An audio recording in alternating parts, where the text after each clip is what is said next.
नमस्कार, स्वागत है आप सभी का द न्यूज नाउ में। मैं ही आनेजा आपके साथ।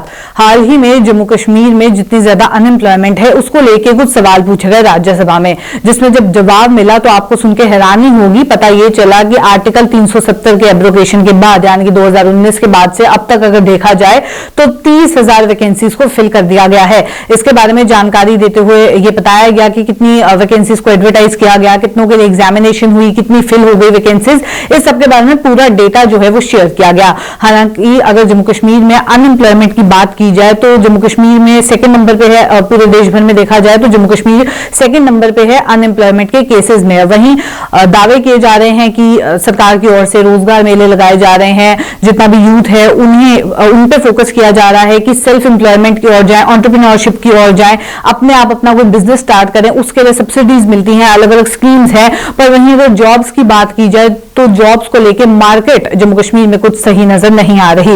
इसके चलते जब सवाल पूछे गए कि जम्मू कश्मीर में अनएम्प्लॉयमेंट की बात की जाए, उसके चलते जवाब आया कि 30,000 वैकेंसीज फिल हुई हैं जम्मू कश्मीर में आर्टिकल 370 के एब्रोगेशन के बाद।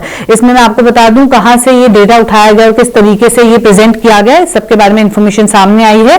पीरियोडिक लेबर फोर्स सर्वे यानी कि PLFS की बात अगर की जाए तो वो नेशनल सैंपल सर्वे ऑफिस के द्वारा कंडक्ट करवाया गया, जिसमें एस्टिमेट लगाए गए कि जम्मू कश्मीर में क्या अनएम्प्लॉयमेंट रेट है। अलग अलग जगहों को लेके हर एक स्टेट, हर एक यूनियन टेरिटरी में ये सर्वे जो है वो किया जाता है ताकि देखा जाए क्या एम्प्लॉयमेंट रेट है, क्या अनएम्प्लॉयमेंट रेट है। हालांकि जम्मू कश्मीर की अगर बात की जाए तो यहाँ के लिए स्पेसिफिक अवेलेबल नहीं था कुछ सालों के लिए, कुछ टाइम पीरियड के लिए, यानी कि अप्रैल से जून 2021 की अगर बात की जाए इस टाइम पीरियड के लिए ये डेटा अवेलेबल नहीं था। उसके बाद जब डेटा देखा गया कि PLFS जो कंडक्ट करवाया गया था, जो सर्वे कंडक्ट करवाया गया था, उसमें जुलाई 2020 से जून 2021 तक का डेटा निकाल के एस्टिमेट लगाया गया कि जो 15 से 29 इयर्स के एज ग्रुप में आ रहे हैं जम्मू कश्मीर में, उनमें जो अनएम्प्लॉयमेंट रेट है वो 18.3% है। हालांकि अगर नेशनल एवरेज की बात की जाए तो कई बार ये अपडेट सामने आता है कि जम्मू कश्मीर में जो अनएम्प्लॉयमेंट रेट है वो नेशनल एवरेज से भी ज्यादा है।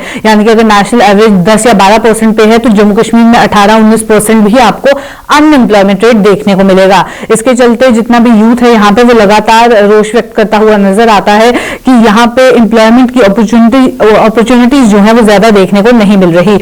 ये जो डेटा प्रेजेंट किया गया है राज्यसभा में, उसमें ये कहा गया है कि गवर्नमेंट ऑफ जम्मू कश्मीर ने 29,295 वैकेंसीज को फिल किया है, जिसमें रिक्रूटिंग एजेंसीज ने 7,924 वैकेंसीज को एडवर्टाइज किया है और 2,504 की एग्जामिनेशंस हुई हैं वैकेंसीज को लेके।